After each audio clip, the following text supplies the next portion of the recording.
Bouh!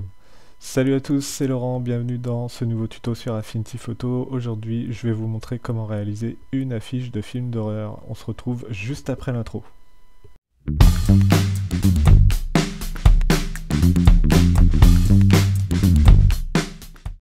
Salut à tous, on se retrouve dans Affinity Photo et on va commencer par créer un nouveau document. Donc vous connaissez la manip, un fichier nouveau, et ensuite je vais aller dans les documents prêts à l'impression et on va se créer un poster format une feuille 20 pouces par 30 pouces. Et non, c'est des inches même, je suis désolé. Et donc je passe tout ça en millimètres parce que je préfère bosser en millimètres. Vous voyez que ça vous fait une affiche quand même assez grande, hein, 508 par 162 mm. Donc 50 par 76 cm, c'est une taille qui est quand même raisonnable. Et donc du coup, on va ajouter quelques marges, 2 mm, et on fait créer. Donc là on est sur une affiche destinée au print, mais si elle doit passer pour une jaquette de film en streaming, il va falloir la passer en RVB, et donc il y aura toute une phase de retouche de couleur à faire, mais ça sera pas le sujet dans ce tutoriel très clairement. Donc on va commencer notre tuto par aller prendre notre photo de fond. Donc toutes ces photos là, je les ai prises sur les banques d'images Pixabay et Pexels, et je vous mets les liens en description si vous voulez les réutiliser pour appliquer le tuto. Après, libre à vous et votre créativité de faire votre affiche personnalisée. Et petit coup de gueule envers Serif, donc les créateurs de la suite Affinity. Avant, on avait accès donc du coup dans le studio et le stock de ressources.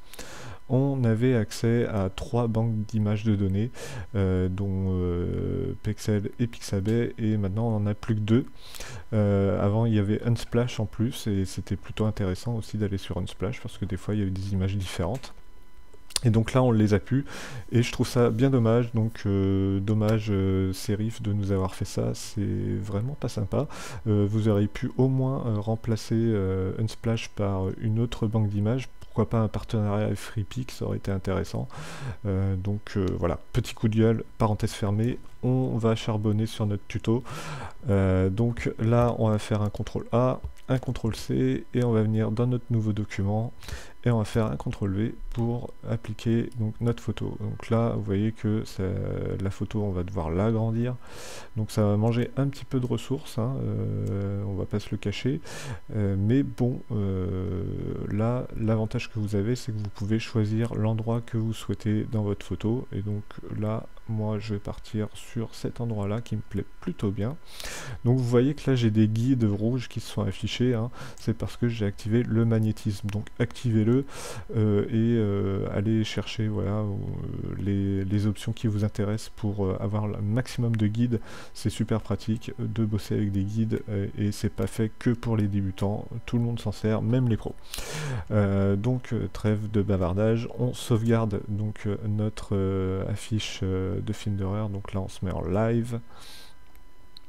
Ok, et donc ensuite on va commencer par passer cette photo du jour à la nuit, et donc pour cela on va utiliser un calque de recoloriage, excusez-moi, on va utiliser un calque de recoloriage, et ce calque de recoloriage, il se trouve juste ici. Donc vous allez dans calque, hop, vous allez dans le panneau calque, et vous cliquez sur réglages, et ensuite vous allez sur recolorier. Et donc là vous allez voir que on va recolorier l'ensemble de notre document, mais si vous souhaitez recolorier seulement l'image d'arrière-plan, et bien vous cliquez et vous glissez sur l'image, hop, cliquez et glissez sur l'image, et là vous voyez que j'ai un petit rectangle bleu qui est apparu juste à côté de l'image, et là vous relâchez votre clic, et donc là vous avez appliqué votre calque de réglage à votre image. Et donc là on va la passer dans l'obscurité, donc on va lui mettre quelque chose, hop, d'un peu plus sombre. On peut jouer sur la saturation par exemple, et on peut lui donner voilà, une couleur très très très sombre. Hop, avec un truc un peu angoissant.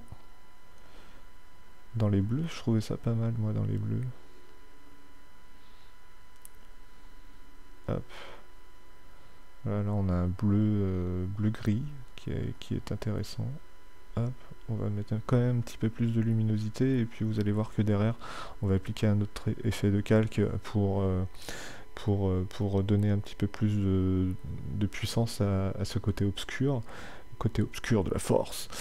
Et donc n'oubliez pas d'enregistrer votre travail une fois que cette étape là est faite, et on va créer un nouveau calque où on va venir appliquer un dégradé. Et donc là, pour appliquer un dégradé, c'est très simple, vous cliquez sur l'outil dégradé qui se situe juste à gauche, et vous venez, hop, vous voyez là avec les règles, vous venez vous mettre pile au milieu de votre affiche, et vous cliquez et vous glissez en maintenant Shift. Vous voyez qu'en maintenant Shift, moi ça me permet d'être tout le temps à l'horizontale, mais si je bouge, hop, et bien il va m'incliner à 45 degrés jusqu'à être à la verticale. Donc là je maintiens Shift, je me mets à la verticale, hop, voilà, je vais me mettre jusqu'au bout et je vais venir ajuster mon calque. Donc mon calque, je vais lui mettre du noir en bas et je vais lui mettre du noir en haut. Donc là, hop, je suis sur des réglages RVB et je travaille en CMJN, c'est pas cool. Donc je vais me mettre en CMJN, hop, et on va se mettre le noir à 100%. Là on va mettre 0, là on va mettre 0, et là on va mettre 0. Donc là on a que du noir. Et ensuite on va venir ajouter une couleur au milieu.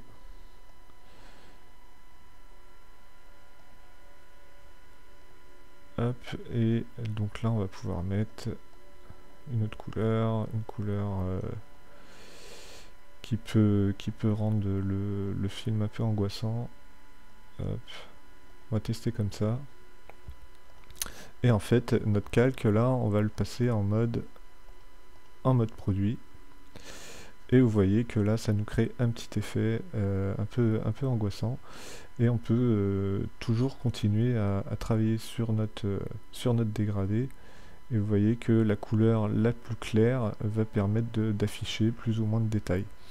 Quand vous retournez dans votre dégradé, vous pouvez aussi ajuster juste ici, vous voyez, comme ça, hop,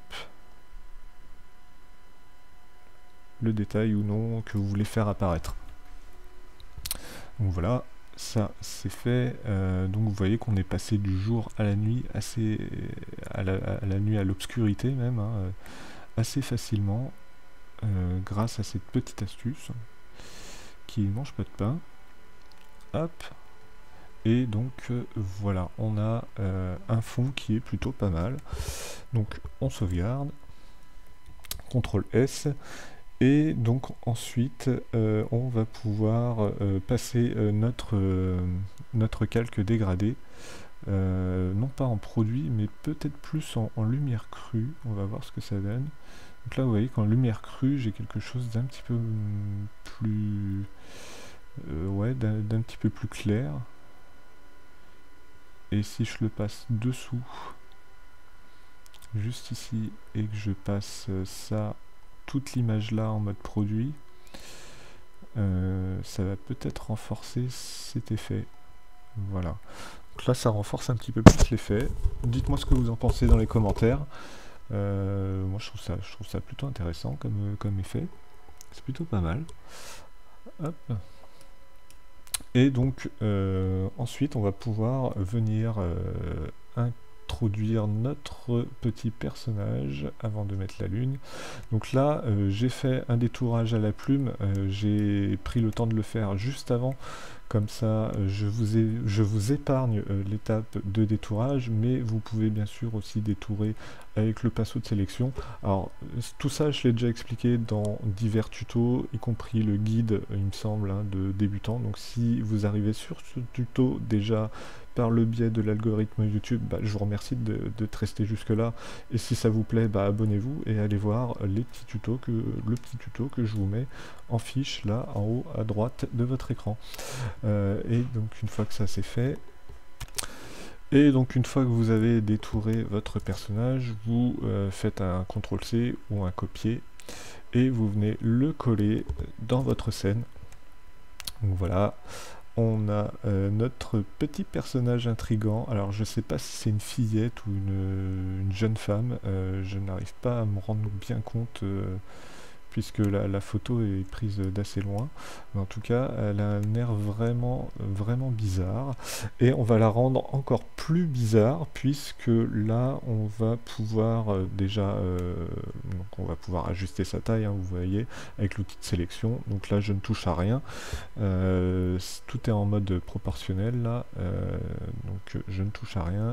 Si vous voulez transformer par le milieu, vous maintenez la touche CTRL, et donc vous voyez que vous allez pouvoir transformer seulement par le milieu. Hop, et donc on va la laisser comme ça, voilà, et on va bien la disposer dessous, hop, histoire que on va la mettre hors champ, hors du cadre, histoire que on ne voit pas les défauts de détourage. Et donc ensuite on va pouvoir venir lui appliquer différents effets. Le premier effet qu'on va venir appliquer, c'est un réglage de niveau. Alors c'est pas un effet, c'est un réglage.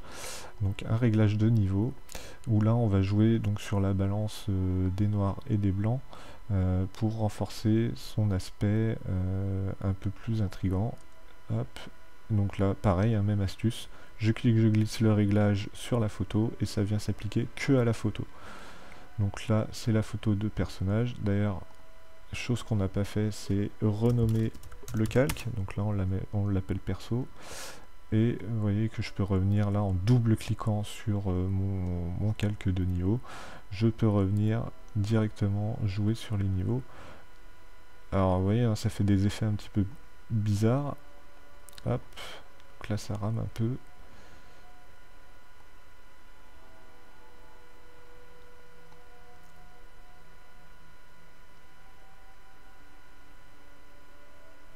Tac.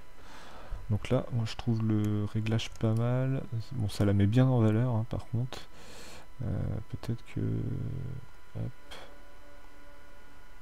En faisant ça, c'est peut-être un peu mieux. Voilà, c'est pas mal. Ok, donc ça c'est fait. Hop. Et ensuite, suite à ce réglage-là, on va appliquer un calque de balance des blancs pour avoir une couleur qui se rapproche un peu de la couleur de fond qu'on a mis. Hop, donc on va balancer les blancs. Tac, donc là pareil, hein, ce réglage-là, on l'applique juste ici.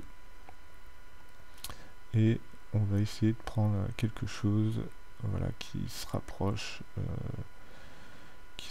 un peu de l'effet un peu jaunâtre là qu'on a en haut. Donc là ça devient un petit peu plus bleu, je sais pas, ouais, on va faire ça comme ça, jaune vert un peu là, hop, voilà. Et ensuite on va venir recolorer certaines parties de cette chère petite dame, et donc je vous propose en fait, vu que l'image à la base est en noir et blanc, de venir recolorer ses bras et ses jambes avec une couleur de peau. Donc là on a plusieurs choix qui s'imposent à nous, c'est-à-dire que on va pouvoir déjà dans un premier temps mettre le calque de réglage recoloré. Tac, donc là vous voyez que ça me prend l'ensemble du document. Donc là, même astuce, on clique, on glisse, on va sur la photo, et tac, ça s'applique que à la photo. Ensuite on zoome sur une partie de la peau pour avoir un grain de peau qui se rapproche de ce qu'on souhaite, hein. Donc là soit on lui donne un air un peu zombie morbide avec du vert gris, soit on lui donne un air un petit peu plus humain avec une couleur proche de la peau. Moi ça va être mon option, je vais prendre une couleur un petit peu plus proche de la peau. Voilà. Donc on est dans un rose pâle à moitié. Donc là c'est pas mal, et en fait sur ce réglage vous allez pouvoir intervenir, et donc avec le pinceau vous allez pouvoir faire apparaître ou disparaître grâce au noir ou grâce au blanc, en peignant tout simplement sur le masque pour faire apparaître ou disparaître les endroits. Donc là vous voyez que je suis en train de le faire au pinceau, hop, je suis en train de faire disparaître toute la couleur rouge que je viens d'appliquer, mais je la laisse bien visible sur le bras. Et si je souhaite hop, avoir ce bras qui est conservé, hop, je vais sur ma photo, je prends l'outil de sélection. Donc là vous voyez que ce bras il va être plutôt bien conservé. Tac.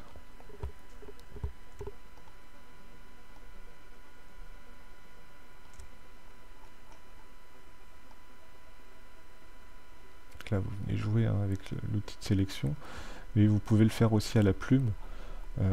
Et là oui je vous préconise clairement la plume, parce que c'est ce qu'il y a quand même de plus pratique, de plus pratico-pratique dans ce genre de détourage, même si là vous voyez qu'avec le pinceau hein, je peux aller quand même assez rapidement.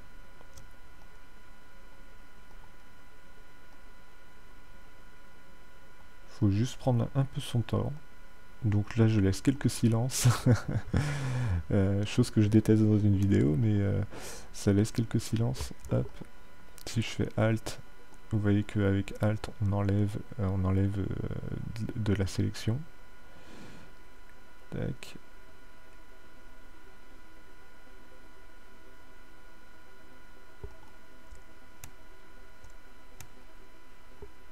Ouais, je pense qu'il y a quand même des endroits où la plume est quand même mieux.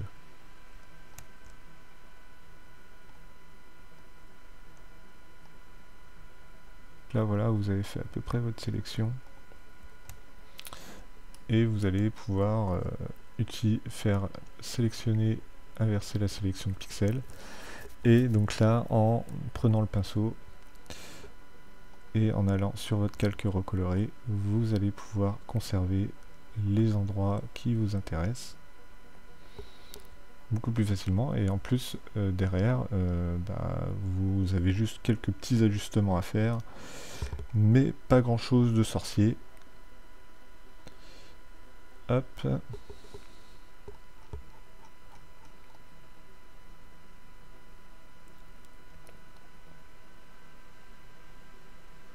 Et voilà.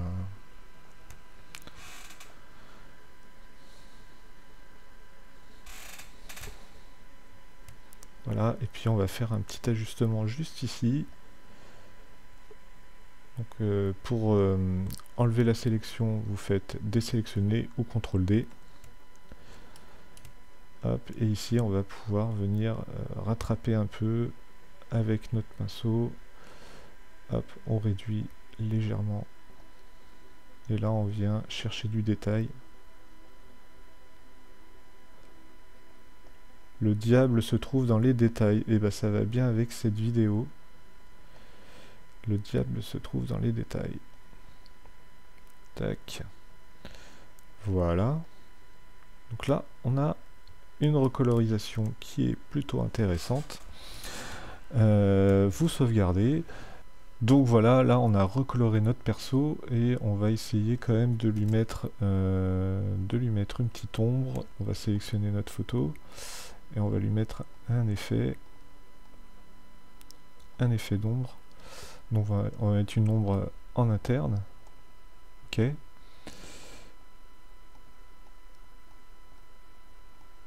Avec un rayon. Un petit décalage. Une intensité normale. Et vous voyez que là j'ai mis une ombre juste ici. Mais moi c'est de l'autre côté que je la voulais, l'ombre. Voilà. Et on va pouvoir hop, en mettre un petit peu plus. Donc là vous voyez la différence hein, entre les deux. On a déjà un rapport à l'image qui est un petit peu plus intéressant. Et un petit peu plus réaliste aussi. Voilà. Et on va créer un nouveau calque pour venir appliquer des taches de sang un petit peu partout sur la scène, histoire d'avoir quelque chose d'un peu gore, entre guillemets. Et donc là, on va utiliser l'outil pinceau. On va le passer en rouge.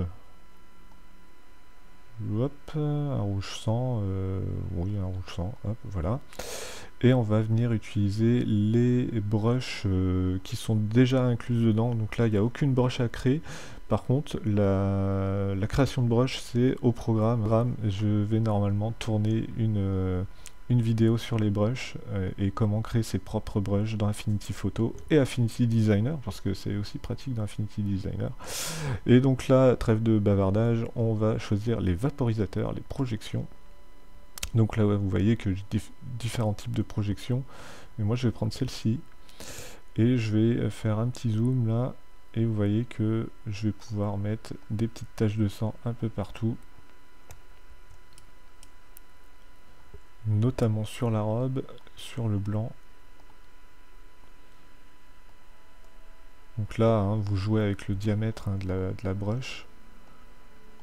Vous voyez que quand je reste appuyé, hein, ça s'applique assez rapidement. Hop. Donc là, il y a une sacrée projection de sang. Hop, hop. Donc je le mets un peu en mode random, hein, mais...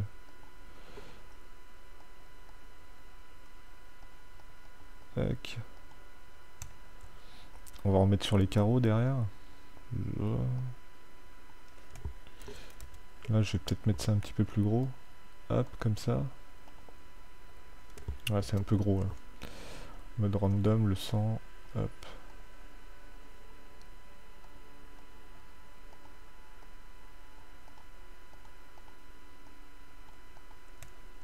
Tac. On va en mettre par là aussi.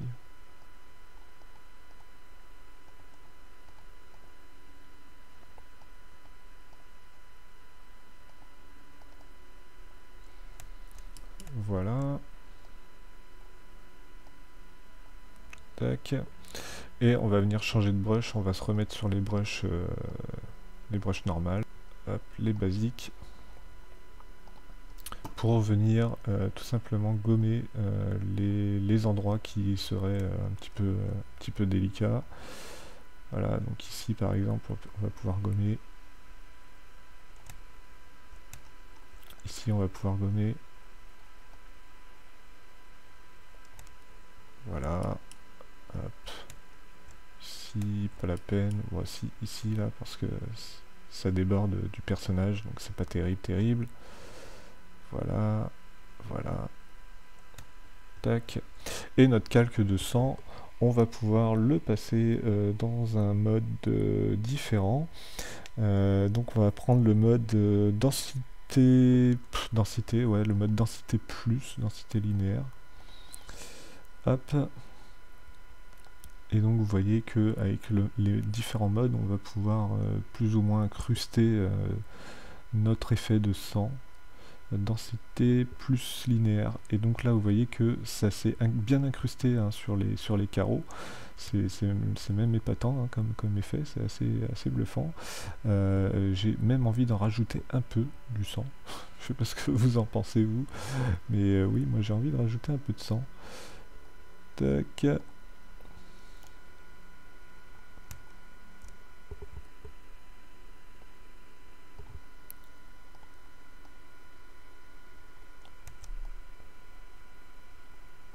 On en rajoute un peu sur les mains.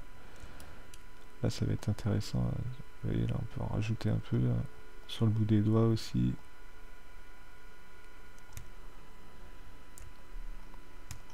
Ici j'en ai pas mis alors que c'est une projection. Tac. Donc, comme je vous disais, hein, le diable se cache dans les détails, et ben là vous en avez la preuve.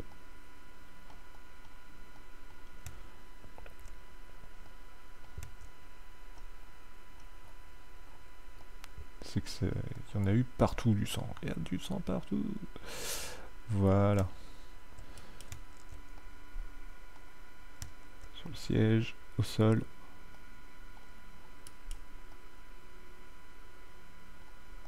Et là, ça commence à prendre bien forme. Je trouve qu'on est déjà pas mal. Donc là, on a ajouté le sang. Et bah, dernière étape qu'on va devoir faire, c'est ajouter la petite lune.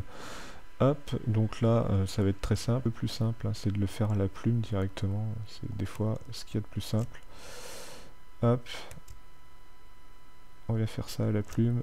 Au moins, c'est rapide. De toute façon, là, on n'a pas besoin d'être dans le détail hein, pour détourer la lune.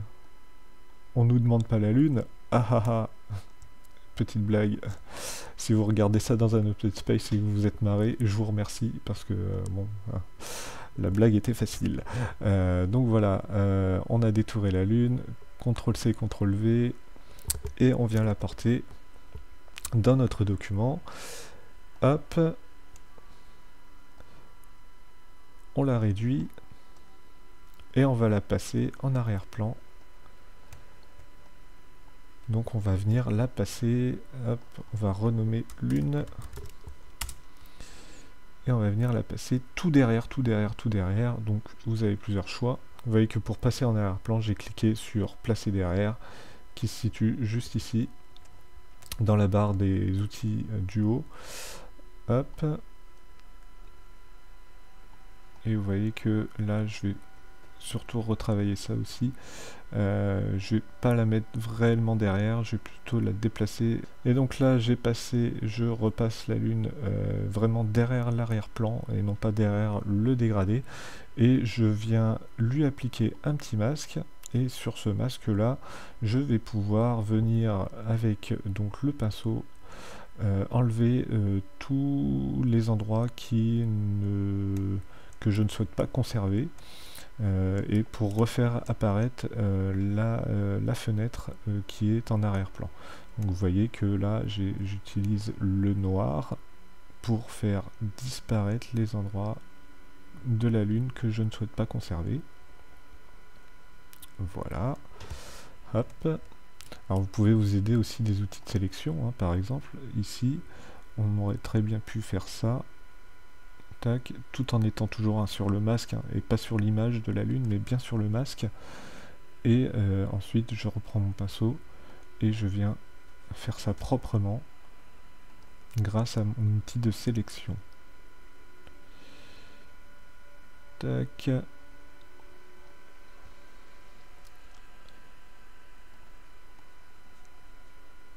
Voilà. Et on va le faire en mode un peu freestyle ici.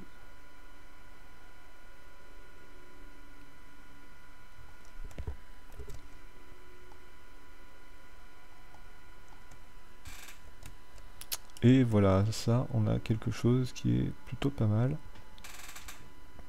si j'enlève le masque, hein, vous voyez que ma lune, elle redevient normale. Voilà, hop, ça c'est fait. Et on va venir faire une lumière de clair de lune, puisqu'on a de la lumière qui arrive par ici. Ça serait intéressant d'avoir une lumière de clair de lune qui reprend toute la fenêtre, et pour cela on va utiliser l'outil plume, où on va venir prendre toute la forme de la fenêtre et tracer ensuite une lumière qui va arriver jusqu'ici pour mettre en valeur notre personnage. Hop, et donc là on va le faire sur un nouveau calque qu'on va passer tout au-dessus. Tac. Donc là je le fais un peu à brut, hein, à barbare. Tac. Tac.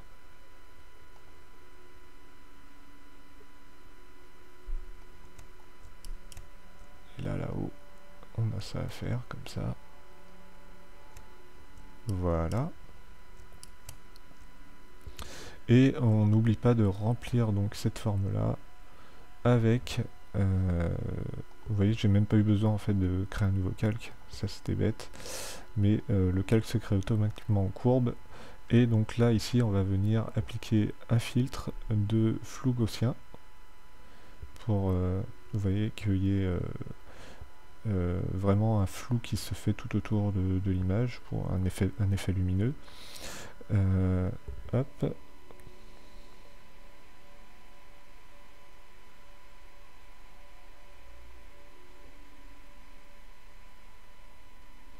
Et on va changer le mode de couleur en couleur plus claire, et on va aussi jouer sur l'opacité de ce flou. Donc là, vous pouvez le mettre plus ou moins important. Hop, là on le met à 8, 9, c'est très bien. Et on va le mettre en couleur plus claire, si j'arrive à le trouver. Voilà, couleur plus claire. Et vous voyez que là ça donne un effet quand même très intéressant d'ombre et de lumière sur notre affiche. Ensuite on va pouvoir peut-être passer, et ça met en valeur le sang hein, en plus. Et on va peut-être pouvoir passer notre personnage un petit peu plus... Et encore. On le fait passer sous le perso, comme ça, là c'est pas mal. Et voilà, on a quelque chose de pas mal. On va pouvoir ensuite sauvegarder, enregistrer donc votre document régulièrement, et ensuite on va venir incruster un titre. Hop.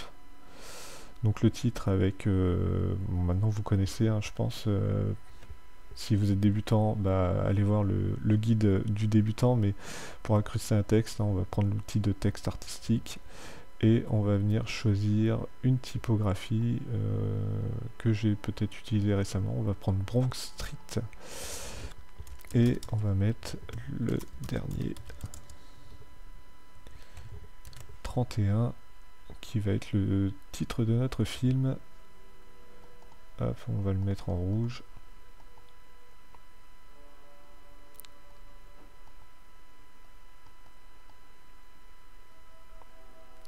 Le dernier 31. Et on va le mettre tout en haut. Avec un beau petit rouge quand même, parce que c'est Halloween.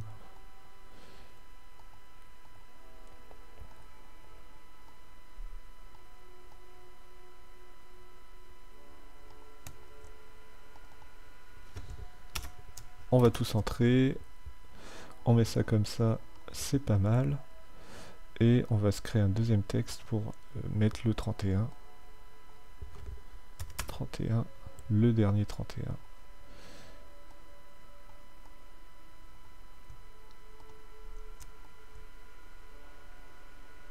Voilà. Alors ici vous voyez que je peux me centrer par rapport à mes différents éléments.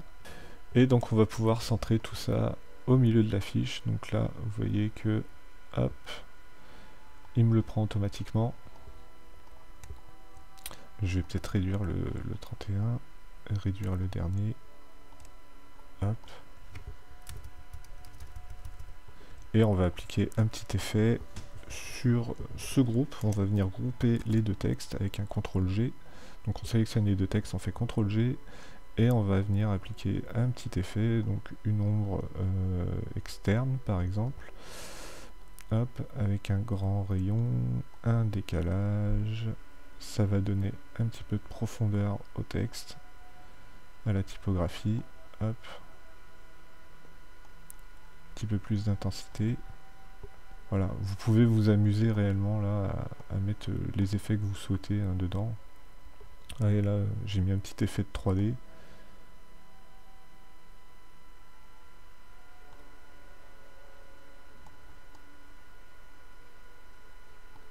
Moi je suis pas spécialement fan des effets de 3D, même si ça peut rendre des trucs intéressants. Vous voyez là que là on obtient quelque chose de pas mal. Moi ça j'aime bien, je trouve ça bien, c'est pas mal. Et donc ensuite la touche finale, ça va être de venir placer donc les différents copyrights. Donc là pour ça je suis allé sur Google et j'ai trouvé un truc qui s'appelle crédit poster en PNG. Donc je vous mettrai le lien en description. Hop, et donc vous voyez que ça me fait les crédits comme dans un vrai, comme sur une vraie affiche. Hein, ça simule les crédits d'une vraie affiche. Et donc celui-là, je vais lui mettre, on va le recolorer. Donc on lui met là aussi recoloré. Tac sur le.